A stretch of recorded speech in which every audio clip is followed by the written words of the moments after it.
আসসালামু আলাইকুম। আজকে মাননীয় চিফ অ্যাডভাইজারের নেতৃত্বে একটা খুব ইম্পর্টেন্ট মিটিং হয়। মিটিংটা ছিল বিদেশি পাচারকৃত অর্থ ও সম্পদ পুনরুদ্ধার এই সংক্রান্ত গৃহীত কার্যক্রম ও প্রগতির পর্যালোচনা করে। তো এই বিষয়ে আমাদের বাংলাদেশ ব্যাংকের গভর্নর মহোদয় আহসান এইচ মনসুর উনি কথা বলবেন। Thank you. ধন্যবাদ। এটা আমাদের রুটিন পর্যালোচনা ছিল। প্রতি মাসে আমাদের একদিন করে আমাদের মাননীয় চিফ অ্যাডভাইজার মহোদয় ওনাকে আমরা অবহিত করি এবং অ্যাসেট রিকভারিতে কি প্রোগ্রেস হয়েছে, আমরা কি ধরনের ইস্যু বা চ্যালেঞ্জেস ফেস করছি, আমাদের কি ধরনের নতুন কার্যক্রম বা আইনগত অসুবিধা দূর করা কি করা যায়, এই স্ট্র্যাটেজিগুলো নিয়ে আমরা আলোচনা করি। তো এই প্রেক্ষাপটেই আজকের আলোচনাটা হয়েছে। আপনারা হয়তো জানেন যে আমরা ইতিমধ্যে বিদেশি প্রতিষ্ঠানগুলোর সাথে যোগাযোগ করেছি, তাদের সহায়তা নিচ্ছি। আমরা তাদেরকে মিউচুয়াল লিগ্যাল অ্যাসিস্ট্যান্স অর্থাৎ বাংলাদেশে যে ধরনের বিচার কার্য সম্পাদিত হয়েছে সেটার ভিত্তিতে বিদেশে যারা অর্থ পাচার করেছেন বা অর্থ আত্মসাৎ করে চলে গেছেন তাদের অর্থ কীভাবে জব্দ করা যায় সেই জন্য আমরা MLA মিউচুয়াল লিগ্যাল অ্যাসিস্ট্যান্স আমরা পাঠাচ্ছি। সেগুলো অগ্রগতি নিয়ে আমরা আলোচনা করলাম। আমরা বিভিন্ন রকমের সিদ্ধান্ত নিয়েছি যাতে এই কাজটাকে আরও দ্রুত এগিয়ে নেওয়া যায়। তো এটাই হচ্ছে আমাদের প্রেক্ষাপট। আপনাদের প্রশ্ন থাকলে আপনারা প্রশ্ন করতে পারেন। তবে আমরা একটা জিনিস বলি যে আমাদের যেটা একটা সিদ্ধান্ত হয়েছে যেটা গুরুত্বপূর্ণ, সেটা হচ্ছে যে আমাদের হাতে কিছু অর্থ জব্দ করা আছে যেটা বিভিন্ন ব্যাংকে এই যারা পলাতক আছেন বা যাদের নামে বিভিন্ন রকমের অর্থ আত্মসাৎ এবং পাচারের মামলা আছে তাদের নিয়ে তাদের ডিপোজিট করা অর্থ সেগুলোকে আমরা জব্দ করা আছে। সেগুলোর ব্যবহার কিভাবে হবে সেটা নিয়ে আলোচনা হয়েছে। আবার আমাদের হাতে বেশ কিছু শেয়ার আছে, বিভিন্ন ব্যাংকের শেয়ার, বিভিন্ন কোম্পানির শেয়ার, যেগুলো যারা পালিয়ে গেছেন তাদের সেগুলোকে জব্দ করা আছে। এগুলোকে কিভাবে আমরা জনহিতকর কার্যে ডিপোজিটরদেরকে আবার ব্যাংকগুলোকে ক্ষতিপূরণ দিয়ে ডিপোজিটরের স্বার্থ রক্ষা করা যায় সেই ব্যাপারে এক ফান্ড গঠন করে এই ফান্ডগুলোকে বা এই শেয়ারের যে লব্ধ অর্থ সেগুলোকে সেখানে ট্রান্সফার করে আমরা কিভাবে সেটাকে ম্যানেজ করব সে বিষয়ে আলোচনা হয়েছে। আর আমাদের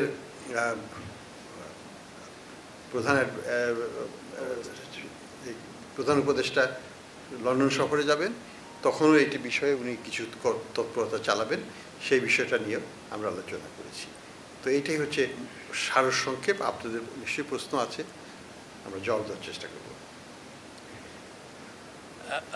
প্রধান উপদেষ্টা আসলে বলেছেন যে লুটের টাকা ম্যানেজমেন্ট ফান্ড একটা করার জন্য যেটার দ্বারা যেটা বলেন ডিপোজিটর এবং অ্যাট দ্য সেম টাইম দরিদ্র জনগোষ্ঠী করোনার্থে এই লুটের টাকাটা অনেক এটা এই পুরো টাকাটা সত্যিকার অর্থে বাজেট বা অন্য কোনো কিছুতে নিয়ে এসে এটা পুরো দরিদ্র জনগোষ্ঠীর জন্য লুটের টাকা ম্যানেজমেন্ট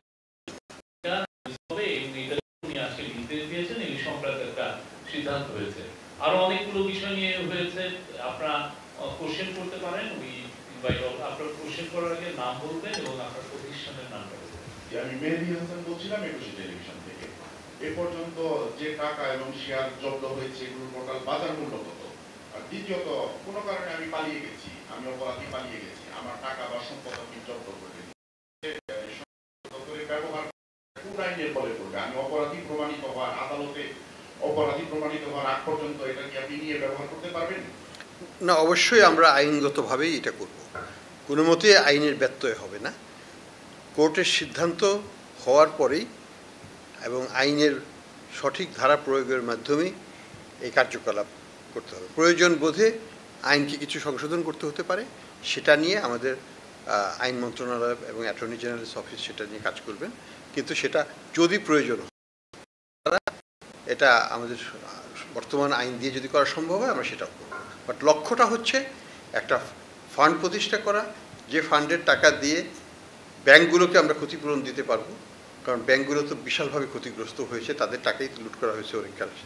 আর বাকি টাকা যেগুলো নন ব্যাংক রিলেটেড অ্যাক্টিভিটি, যেমন হয়তো সেটা দুর্নীতির মাধ্যমে টাকা অর্জন করা হয়েছে, সেটা ব্যাংকের সাথে সম্পর্ক নয়, ব্যাংকের টাকা দিয়ে হয় নাই, সেই ক্ষেত্রে সেই ধরনের সম্পদ সেগুলো যেটা ব্যাংকের সাথে না, যেটা কোলেটারালাইজড না, সেই প্রপার্টিগুলোকে তখন সরকার তাদের আরেকটা ফান্ডে নিয়ে জনহিতকর কাজে সেটাকে ব্যয় করবে, কিন্তু সবই আইনগতভাবে করা হবে, আইনের বাইরে নয়। স্যার আমি মাস্টার রেগুলেশন কাজ করি স্যার, একসাথে একটা সম্পূর্ণ প্রশ্ন স্যার, একটা বড় ব্যাংকের যে শেয়ারগুলো জব্দ করে রাখা হয়েছে স্যার, আমরা জানি তো স্যার এই ব্যাংকে স্যার একটা বড় ইনভেস্টমেন্ট ছিল বিদেশিতে প্রায় 70%। স্যার ওই সব কোম্পানিগুলো কি ওই ইনভেস্টরদেরকে আবার কি আনার কোনো সুযোগ আছে কিনা বা তাদের সাথে কোনো যোগাযোগ হয়েছে কিনা? দেখুন, আমরা জানি যে ইসলামিক ব্যাংক যেমন সবচেয়ে বড় ব্যাংক আমাদের, সেখানে বিদেশি বিনিয়োগকারী ছিল, ভালো ভালো বিনিয়োগকারী ছিল, কিন্তু তারা সব চলে গেছে, তারা বর্তমানে নাই, এবং সেই শেয়ারগুলো একই মালিকানাধীনই ছিল, এবং সেটা এখন সরকারের কাছে এটা অবরুদ্ধ অবস্থা আছে। এই শেয়ারগুলো কোনো ট্রানজ্যাকশন করা সম্ভব নয় এটাকে। তো আইনগত যেটা আমরা করব সেটা হচ্ছে, ধরুন সেই গ্রুপের কত লোন আছে, সেই লোনের টাকাকে তো উদ্ধার করতে হবে। তো যদি আমরা অন্ততপক্ষে অর্ধেক বা তার বেশি এখান থেকে তাদের জব্দ করা এই শেয়ার থেকে বের করতে পারি, তাহলে সেটা আমাদের কাজে লাগবে। তো আমরা মনে করি যেমন শুধু ইসলামী ব্যাংকের যে শেয়ারটা আছে সালম গ্রুপের, এটার মূল্য হয়তো 10 থেকে 15,000 কোটি টাকার মধ্যে হবে।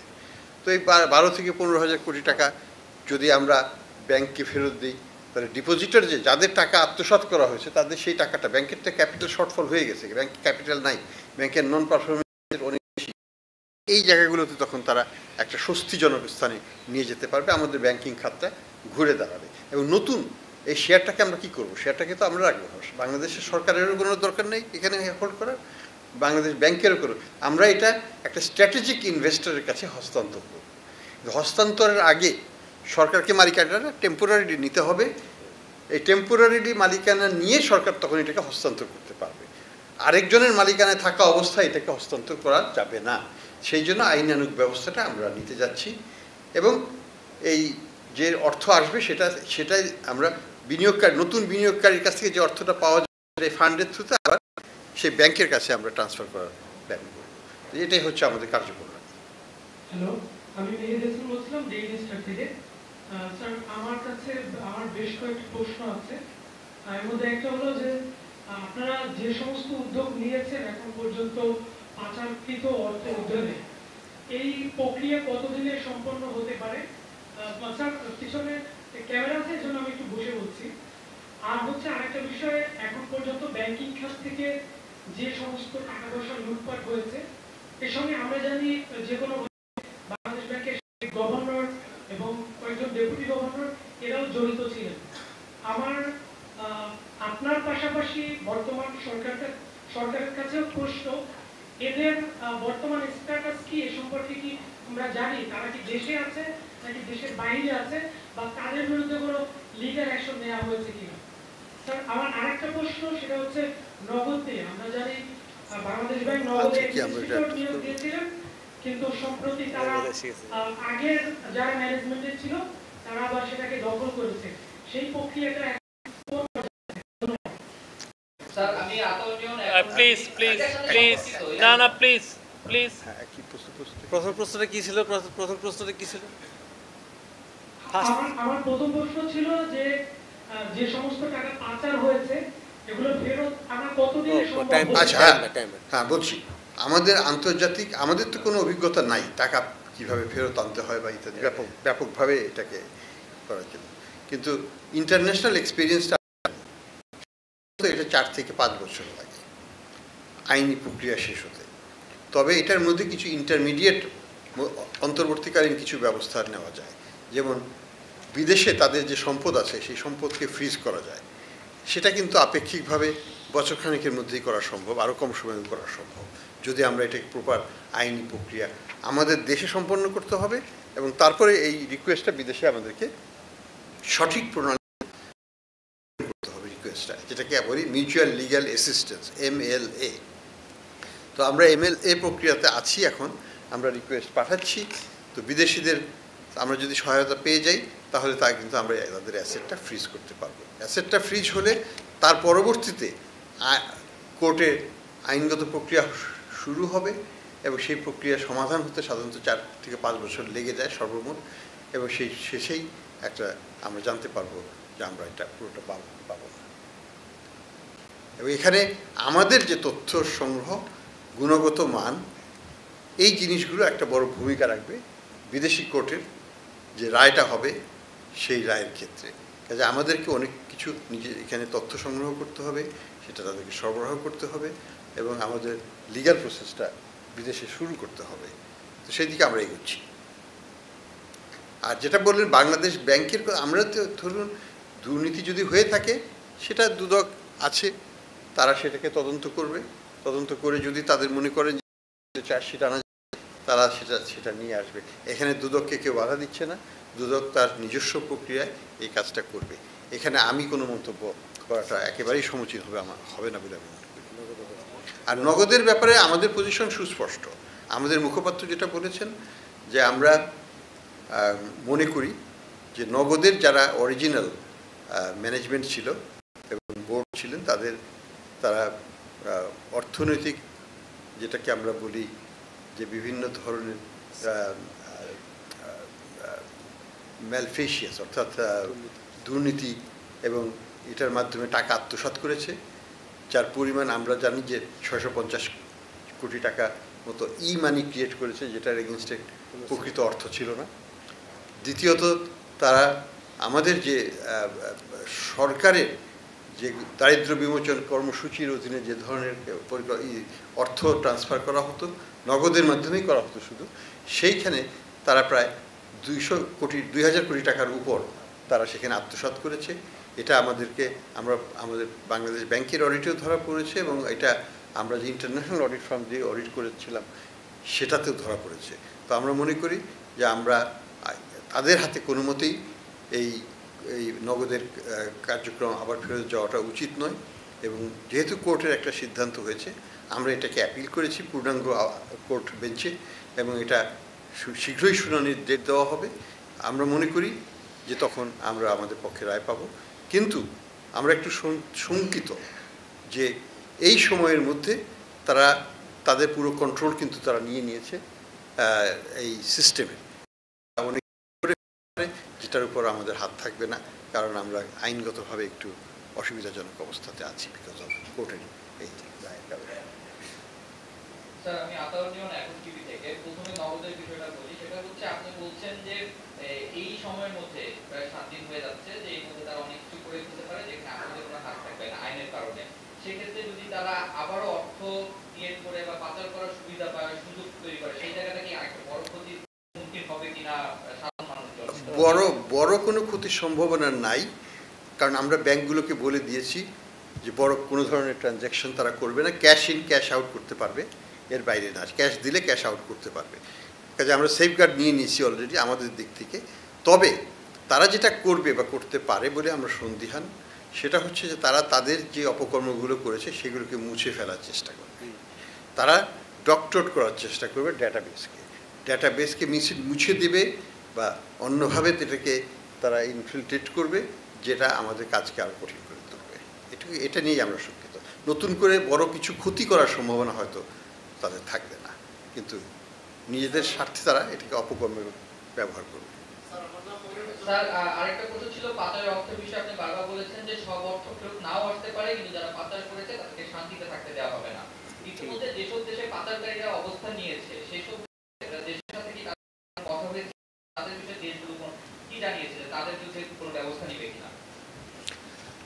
আমরা তো দেশগুলোর সাথে কথা বলছি।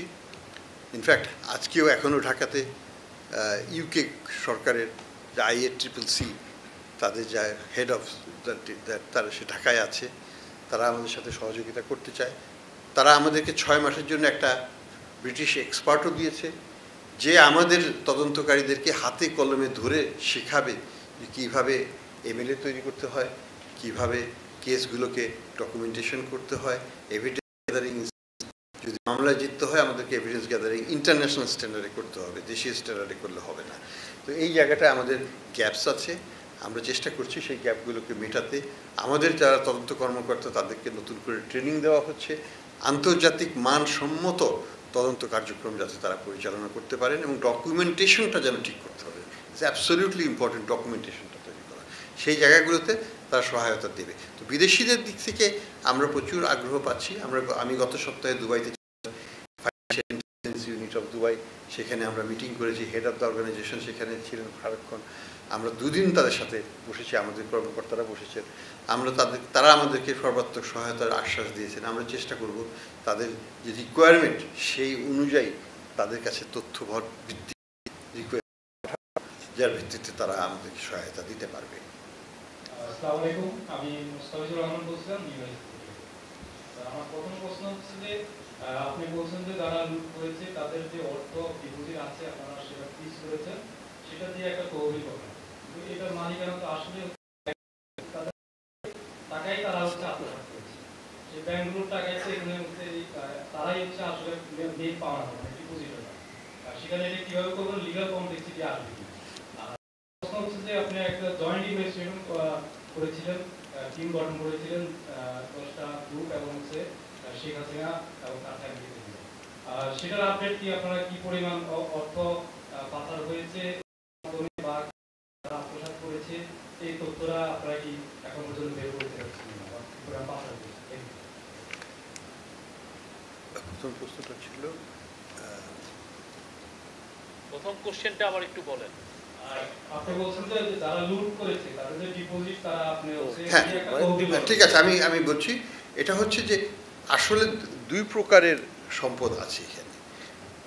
ধরুন মিস্টার এক্স, সে হয়তো মন্ত্রীও ছিল, সে হয়তো ব্যাংকের থেকে টাকা নিয়েছে। তো ব্যাংকের যে অর্থ যেগুলো ব্যাংকের থেকে নেওয়া হয়েছে লোন হিসাবে কিন্তু পরিশোধ করা হয়নি, সেই টাকাটা ব্যাংকের কাছে আমরা ফেরত দিয়ে দেবো পরবর্তীতে, যদি আমরা এটাকে জব্দ করে থাকি। যেমন তাদের শেয়ারগুলো আছে সেই কোম্পানিতে, হয়তো এস আলমের শেয়ার ধরে বা সাইফুজ্জামানের শেয়ার, সেগুলো আমরা যে ব্যাংকিং শেয়ার সেগুলোকে আমরা ব্যাংকে দিয়ে দেবো, কারণ এটা তো ব্যাংকেরই প্রাপ্য। এটা হচ্ছে ব্যাংকের অর্থ তারা আত্মসাৎ করেছে, কাজেই সেইখানে তার ক্ষতিপূরণ সেখানে দিতে হবে। আর দ্বিতীয় হচ্ছে যে তারা আবার অন্যভাবে অর্থ আত্মসাৎ করেছে, শুধু যে ব্যাংক থেকে নিয়েছে তা তো নয়। যেমন ভূমিমন্ত্রী হিসাবে অর্থ আত্মসাৎ করতে পারে, সেই অর্থগুলো তো ব্যাংকে যাবে না, সেটা সাধারণ মানুষের কল্যাণে ব্যবহার করা হবে। তো সেই জন্য আমি বলছিলাম যে দুইভাবে ব্যবহার হবে। কিছু অর্থ যাবে যেটা ব্যাংক সংক্রান্ত, ব্যাংক সংশ্লিষ্ট, সেটা ব্যাংকিং ক্ষতিপূরণ হিসাবে যাবে। আর যেটা নন ব্যাংকের সাথে সংশ্লিষ্ট নয় কিন্তু সম্পদ অর্জন করা হয়েছে বিভিন্ন অসৎ উপায়ে, সেগুলো মানুষের কল্যাণে ব্যয় করা হবে ওই ফান্ড থেকে। এটাই সিদ্ধান্ত।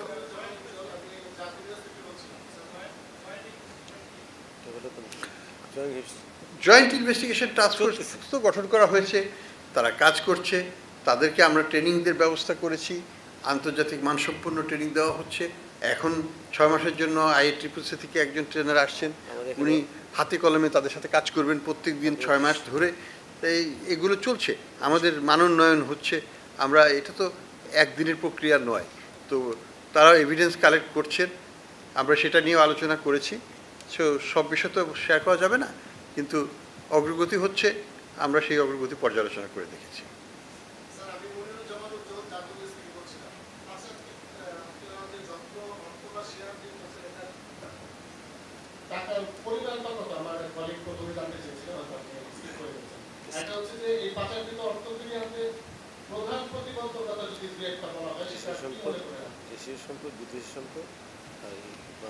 দেখুন, আমাদের যৌথ তদন্ত দল, জয়েন্ট ইনভেস্টিগেশন টিম, তারা প্রত্যেকটা গ্রুপে ভাগ হয়ে গিয়েছেন। 11টা গ্রুপ আছে সেখানে। তারা যার আলাদা আলাদাভাবে আমাদেরকে দিয়েছে, আমরা সেটাকে আলাদা আলাদাভাবে ট্রিট করবো। একজনের সম্পদের বিবরণী অন্য টিমে জানার দরকারও নেই এবং জানাটা দরকার, এটা প্রয়োজন হবে না।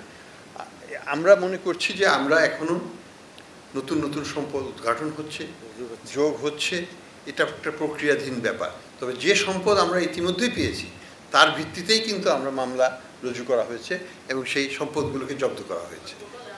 টোটাল অ্যামাউন্টটা তো আমরা এখনই বলতে পারবো না, কারণ এটা তো বাড়ছে, এটা বাড়তেই থাকবে আগামীতেও, কারণ নতুন নতুন জিনিস উদ্ঘাটিত হয় এবং সেটা তখন সেখানে যোগ হয়।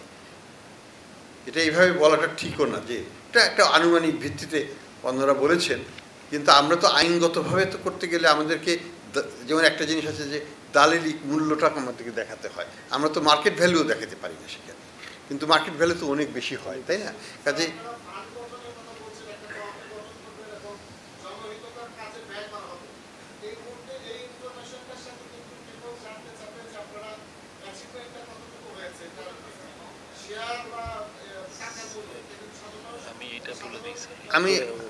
আমি যেমন একটু বলি, যেমন ইসলামী ব্যাংকের কথাই বললাম যে ওখানে প্রায় 12 থেকে 15 হাজার কোটি টাকার শেয়ার ওখানে পাবো। এইভাবে বিভিন্ন ব্যাংকের বিভিন্ন আকারের শেয়ার জব্দ করা আছে আমাদের কাছে, সেগুলো আমরা পাবো। অর্থ আছে, বেশ একটা সাইজেবল অ্যামাউন্টের অর্থ আছে আমাদের ব্যাংকিং খাতে, যেটাকে ফ্রিজ করে রাখা আছে। কিন্তু আমি কোনো টাকার অঙ্ক বলবো না, এই জন্য যে এগুলো তো বিচারাধীন বিষয়। যখন বিচারক রায় দেবেন যে এটাকে আমরা জব্দ করে আমরা নিয়ে নিতে পারবো, তখনই আমরা টাকার অঙ্কটা বলতে পারবো।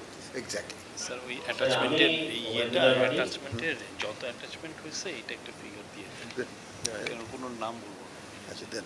আচ্ছা, আজকের মিটিং এ কিন্তু একটা ফিগার এসেছে, মানে আজকের মিটিং এ নাজমা মুবারক আমাদের ব্যাংকিং সেক্রেটারি, উনি কয়েকটা ফিগার দিয়েছেন। উনি বলেছেন যে সো ফার যে অ্যাটাচমেন্ট হয়েছে স্থাবর সম্পত্তি, সেটার পরিমাণ হচ্ছে কোটি টাকায়, আভ্যন্তরীণ হচ্ছে 1,30,758 কোটি 0.7 কোটি টাকা আর কি, 1,30,758.7 কোটি টাকা।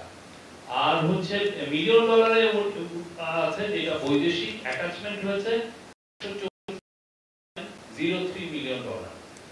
আর অস্থাবর সম্পত্তি যেটা ফ্রিজিং হয়েছে, এটা অস্থাবর সম্পত্তি হচ্ছে 42,614.27 কোটি টাকা, আর মিলিয়ন ডলারে সেটা হচ্ছে 20.78। এগুলো হচ্ছে ফ্রিজিং, এটা হলো সেকেন্ডটা। প্রথমটা হলো অ্যাটাচমেন্ট, আমরা যেটা বললাম 1,30,758.7 ও 7 কোটি টাকা এবং মিলিয়ন ডলার, আর বিদেশে হচ্ছে 164। এটা হচ্ছে অ্যাটাচমেন্ট। আর পরে আমি যে ফিগারটা দিলাম ফ্রিজিং অস্থাবর সম্পত্তি, সেটা হচ্ছে 42,614.27 কোটি টাকা, আর মিলিয়ন ডলারের সেটা হচ্ছে 20.78। এটা হচ্ছে বিদেশে। আর আরেকটা আর 42,614.27টা হচ্ছে আভ্যন্তরীণ। Thank you. আমি ওবায়দুল্লাহ রানী, সমকাল পত্রিকায় কাজ করি। আমার দুইটা কোশ্চেন স্যার। আপনার কাছে একটা কোশ্চেন হলো যে এই আপনাদের টেনিয়রে আসলে এই বিষয়গুলো আপনারা এই ফান্ডটা গঠন করে যেতে পারবেন কিনা, এটা আপনারা একটু স্পষ্ট করবেন। আরেকটা হলো শফিক ভাইয়ের কাছে আমার একটা কোশ্চেন, সেটা হলো যে নগদ নিয়ে যে সিচুয়েশনটা তৈরি হয়েছে, তো ধরেন এখানে কি প্যারালাল একটা গভর্নমেন্ট কাজ করছে কিনা? কারণ দেখা যাচ্ছে যে বেশ কিছু ঘটনা আমরা দেখেছি, বিশেষ করে ব্যাংকিং ইস্যুতে, যে এখানে বিএনপি মধ্যে কিছু আইনজীবী মানে ওই পক্ষের হয়ে লড়ছে এবং তাদের পক্ষে রায় যাচ্ছে। তো বাংলাদেশ ব্যাংক যেটা উদ্বেগ জানিয়ে ইতিমধ্যে একটি প্রেস ব্রিফিং করেছে, গভর্নর স্যারও কালকে কথা বলেছেন, আপনারা একটা মিটিং করেছেন। তো নগদের মতো এরকম একটা প্রতিষ্ঠান, যেটা আসলে আমরা জানি ওই সময় অনেক রিপোর্ট হয়েছে, আমরাও রিপোর্ট করেছি, সেটি হলো যে একদম অবৈধ এবং মানে অনৈতিক উপায়ে গড়ে ওঠা একটা প্রতিষ্ঠান। সেই প্রতিষ্ঠানের নিয়ন্ত্রণ যদি যারা এতদিন মানে যারা পলাতক তারা নিতে পারে, অন্য যে কোনো প্রতিষ্ঠানে এরকম ঘটনা ঘটবে কিনা, বা আসলে প্যারালাল কোন গভর্নমেন্ট কাজ করছে কিনা, এটা আপনি একটু বলুন। আচ্ছা, প্রথমটার ব্যাপারে আমি একটু বলি। আমরা মনে করি যে এই ফান্ডটা আমরা গঠন করে যেতে পারবো না, এটা ব্যবহার আমরা বহুলাংশে করে। কারণ হচ্ছে যে এই টাকাটা সরকারের হাতেই আছে, জব্দ করা আছে। এটা এখন আইনগত প্রক্রিয়াটা শুধু শেষ করতে পারলেই দ্রুততার সাথে, আমরা যদি কোনো আইনগত পরিবর্তনও করে ফেলতে হয় দ্রুত করে আমরা এই ফান্ডটাকে হস্তান্তর করব সরকারের কাছে। সরকারের কাছে হস্তান্তর হলে সেটা সরকারি হোক বা বাংলাদেশ ব্যাংক হোক, যেই হোক না কেন, সরকারের এই ফান্ডটাকে তখন যথোপযুক্ত ব্যবহার করে যদি সংশ্লিষ্ট হয় ফান্ডটা, তাহলে ব্যাংকিং খাতকেই সুগঠন করার জন্য আমাদের ব্যাংক রেজলিউশন অ্যাক্টের কনটেক্সটে নতুন বিনিয়োগকারী আনতে হবে, তাদের সাথে কথাবার্তা বলে আমরা এই শেয়ার কাছে হস্তান্তর তাদের কাছ থেকে আমরা ক্যাপিটাল নিতে পারবো, ব্যাংকগুলোকে রিক্যাপিটালাইজ করতে পারবো। এই কাজটা আমরা করে যেতে পারবো বলে আমরা আশা করি। এটা করা সম্ভব বহুলাংশে, তবে এটা চলমান প্রক্রিয়া, পরবর্তী সরকারকেও এটা চালিয়ে যেতে হবে, সেটাও আমরা আশা করি তারা করবে। আর এটা আর আপনার সেকেন্ড কোশ্চেনের উত্তর হচ্ছে, দেখেন এই পুরো বিষয়টা আদালতের এখতিয়ারভুক্ত, আদালত তার মতো করে এই বিষয়টা দেখছে, এবং আমাদের তরফ থেকে যে সেন্ট্রাল ব্যাংকে যে কাজগুলো দরকার ওনারা প্রত্যেকটা কাজ করেছেন, এবং উনি একটু আগেই জানিয়েছেন যে কি কি মুভ অলরেডি নেওয়া হয়েছে। এটা আদালতের বিষয়ে, আমরা এই বিষয়ে আসলে কমেন্ট করতে পারছি। Thank you sir. আমার নাম মোস্তফা মল্লিক, আমি চ্যানেল আইয়ে আছি। স্যার, আমার প্রশ্নটা হচ্ছে যে আপনারা বলছেন যে সংযুক্ত আরব আমিরাত যুক্তরাজ্য সহ বিশ্বের নানা প্রান্তের সরকার এবং যারা ফাইন্যান্সিয়াল এই বিষয়গুলো দেখে কথা বলেছেন, এরকম দেশ হচ্ছে কতগুলো, এবং আরেকটা চ্যালেঞ্জ আছে কিনা পাসপোর্ট ক্রয় করে সেই দেশের নাগরিকত্ব অর্জন করেছেন, সুতরাং ওই দেশ তার নাগরিকের ব্যাপারে আপনাদের কতটা সহায়তা করবে, এটা কোনো চ্যালেঞ্জ মনে করছেন কিনা? ধন্যবাদ স্যার। দেখুন, আমি যেটা বললাম আগেও যে আমরা আমাদের ইন্টারেস্টেড কান্ট্রি হচ্ছে ইউকে আমাদের সর্বাত্মক সহায়তা দিচ্ছে, তাদের পার্লামেন্টারি কমিটি আমাদের সহায়তা দিচ্ছে, তাদের এনজিওরা সহায়তা দিচ্ছে, ফাইন্যান্সিয়াল টাইমস আমাদেরকে সহায়তা দিচ্ছে, অন্যান্য পত্রিকা আমাদেরকে বিভিন্ন আর্টিকেল লিখে আমাদেরকে সহায়তা দিচ্ছে। আমরা যদি দেখি আমেরিকান, সেখানেও আমরা সহায়তা পাচ্ছি।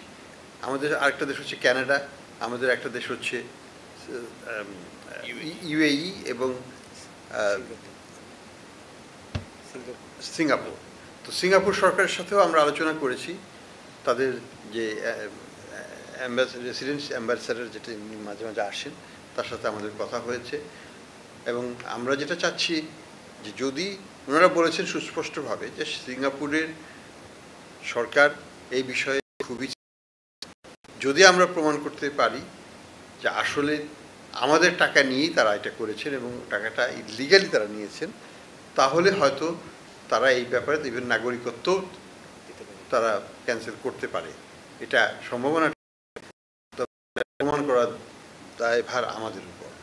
তো এটা এইভাবেই আছে। আমরা এটাকে আরেকটু পলিটিক্যালি সেন্সিটিভ করার চেষ্টা করছি। আমরা চাচ্ছি গণমাধ্যম, লোকাল ওইখানকার গণমাধ্যম, ব্রিটিশ গণমাধ্যম, ইউএই গণমাধ্যমের মাধ্যমে আমাদের পক্ষে হয়ে প্রচারণা করানো, এবং সেটা যদি আমরা সাকসেসফুল করতে পারি পলিটিক্যাল প্রেশারটা আমরা বাড়াতে পারবো। পলিটিক্যাল প্রেশারটা বাড়ালে পরে এবং সাথে যদি আমরা যথাযথ প্রমাণ দিতে পারি, আমরা ইনশাল্লাহ সাকসেসফুল হতে পারবো। এনি আদার কোশ্চেন মেয়েদের তরফ থেকে? স্যার, আমি রেদওয়ানুল হক বলছি, ডিবিসি টেলিভিশন। আমার প্রশ্নটা হচ্ছে যে আপনি বললেন যে অন্তত 650 কোটি টাকা ইস্যু করেছে নগদ ই-মানি অননুমোদিত। সেক্ষেত্রে স্যার অর্থ ইস্যু করার একমাত্র ক্ষমতাধারী প্রতিষ্ঠান হচ্ছে বাংলাদেশ ব্যাংক। তাহলে কি আমরা বলতে পারি যে এই মুহূর্তে মানে দেশে বাংলাদেশ ব্যাংকের ইস্যুকৃত অর্থ হচ্ছে 650 কোটি টাকা মার্কেটের বেশি আছে, এটা আসলে বলা যায় কিনা? এবং সেটা স্যার যদি হয়ে থাকে সেক্ষেত্রে এটা রাষ্ট্রদ্রোহিতার পর্যায়ে পড়ে কিনা স্যার? একটা বিষয় স্যার, আরেকটা হচ্ছে আপনারা যে মামলাটা করেছেন সেই মামলাটা আসলে কোন অবস্থানে আছে? আর ব্যাংক রেজুলেশন যেটা অর্ডিন্যান্স যেটা জারি হয়েছে স্যার, সেটাতে আসলে আপনারা ব্যাংক এবং আর্থিক প্রতিষ্ঠানে যেখানে মনে করেন সেখানে প্রশাসন দিতে পারেন, নগদ বা এমএফএস এর লাইসেন্স বাংলাদেশ ব্যাংক দেয়, তাহলে স্যার আপনি আইনগত একটু দুর্বল অবস্থানে আছেন, এটা কথা কেন বলেন স্যার? আপনাকে ওই আইন কভার করে কিনা বিষয়টা?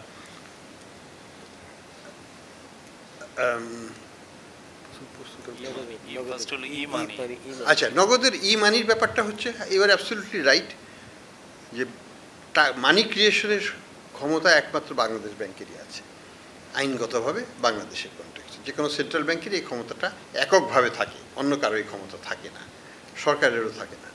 এখন কথাটা হচ্ছে যে এটা তারা করেছে এবং it is absolutely positively illegal, এবং সেই জন্যই আমরা বলছি তারা প্রতারণা করেছে, তারা জালিয়াতি করেছে, তারা নতুন মানে এটা নকল করে টাকা ছাপানোর মতোই, ইকুইভ্যালেন্ট টু দ্যাট। হ্যাঁ, তারা অতিরিক্ত টাকা এটা বাজারে ছেড়েছে, যেটা ছাড়ার অধিকার তাদের নাই। আইন হচ্ছে 1 টাকা ব্যাংকে রেখে 1 টাকার ই মানি ক্রিয়েট হবে। তারা যে টাকা ব্যাংকে রেখেছে তার চাইতে 650 কোটি টাকা বেশি ই মানি ক্রিয়েট করেছে, অর্থাৎ এটা তো জালিয়াতি।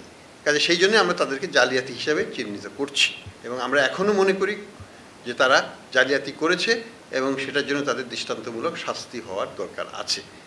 এটা আমাদের পজিশন। হ্যাঁ হ্যাঁ, এখন যেটা হচ্ছে যে ব্যাংক রেজলিউশন অ্যাক্টের কথা বলছিলেন, ব্যাংক রেজলিউশন অ্যাক্ট একটা শক্তিশালী আইন। এটা আমরা এখনও প্রয়োগ করি নাই, আমরা প্রয়োগ করতে যাচ্ছি সামনে। এটা প্রয়োগ করার আগে আমাদেরকে যথেষ্ট হোমওয়ার্ক করতে হবে, প্রস্তুতি নিতে হবে, তারপরে আমরা এটাতে আসবো এবং ধাপে ধাপে যাব। আমরা একবারে সবগুলো জায়গায় ইন্টারভেনশন করলে আমরা এটাকে ম্যানেজ করতে পারবো না। আমরা ম্যানেজেবল ওয়েতে এটা করার চেষ্টা করব। আমরা আশা করি এখানে এটা কার্যকরীভাবে আমরা ইমপ্লিমেন্ট করব আগামী, যাতে আমাদের ব্যাংকিং খাত আবার ঘুরে দাঁড়াতে পারে।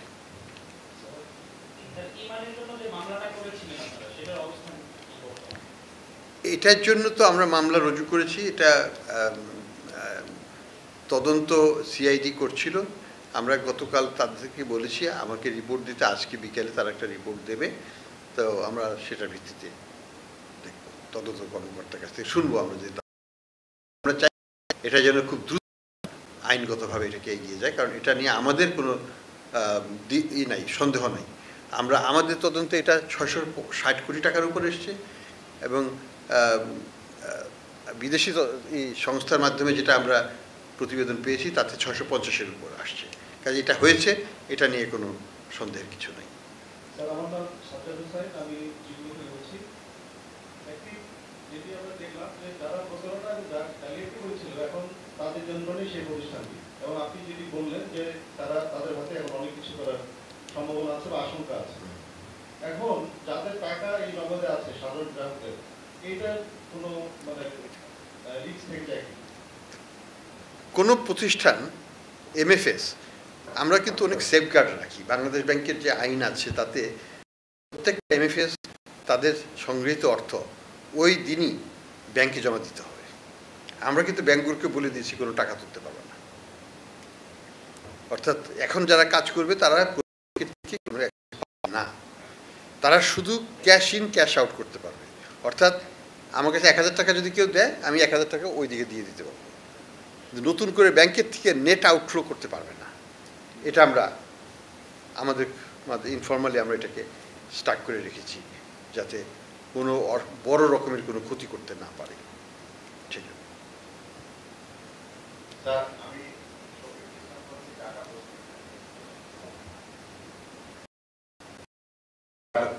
নগদ একটা ছোট এই আর্থিক প্রতিষ্ঠানের মামলা আইনের কারণে আপনারা খুব চাপে আছেন।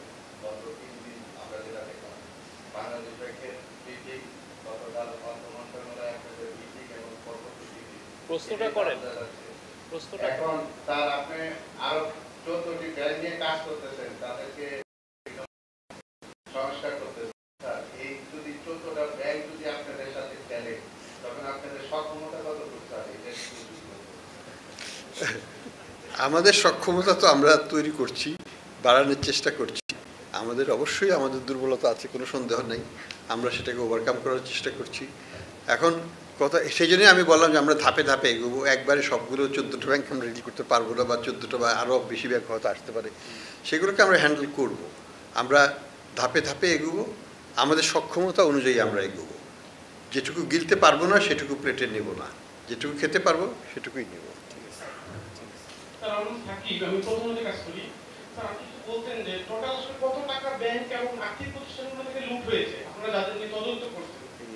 আর আপনি শুরু থেকে বলছিলেন যে আপনার যারা টাকা পাচার করছে তাদেরকে আপনি শান্তিতে থাকতে দিবেন না, তারা তো খুব ভালো শান্তিতে আছে। আমরা দেখতেছি দেশে যারা আছে এবং বিদেশে আছে, আমরা যেগুলো তাদেরকে আমরা খবর পাই, কথা হয় আমাদের সাথে অনেকে, তারা খুব ভালো আছে।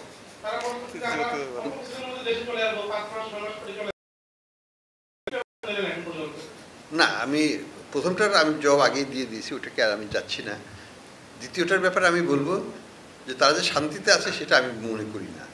তারা নিজেদের লয়ার নিচ্ছে, বড় বড় লয়ার নিচ্ছে। আমরা শুনছি সালম যে লয়ার নিচ্ছে সেটা নাকি $30 মিলিয়ন তার বার্ষিক তাদের ব্যয় হবে। তো এগুলো তো শান্তির লক্ষণ না। হ্যাঁ, তবে কথা হলো যে আমি যেটা আগেও বলেছি, টাকা উদ্ধার করা আর শান্তিতে থাকা দুই জিনিস। উদ্ধারের সময় লাগবে, কিন্তু ঘুম নষ্ট আমরা কিন্তু এখন থেকেই করতে পারছি বলে মনে হয়। তাদের হবে লিগ্যাল প্রোটেকশন, তাদেরকে নিতে হবে, আমরা আইনগতভাবে তাদের পিছনে যাব। ঠিক আছে, ধন্যবাদ। আরেকটা বিষয়, শান্তিতে যে ন্যায় তার আরেকটা রিফ্লেকশন হচ্ছে আমরা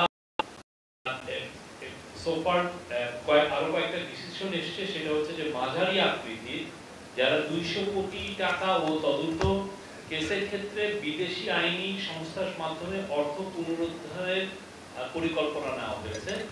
এই সকল ব্যাংক ও আর্থিক প্রতিষ্ঠান হতে এই ধরনের সম্ভাব্য 125টি কেস চিহ্নিত করা হয়েছে।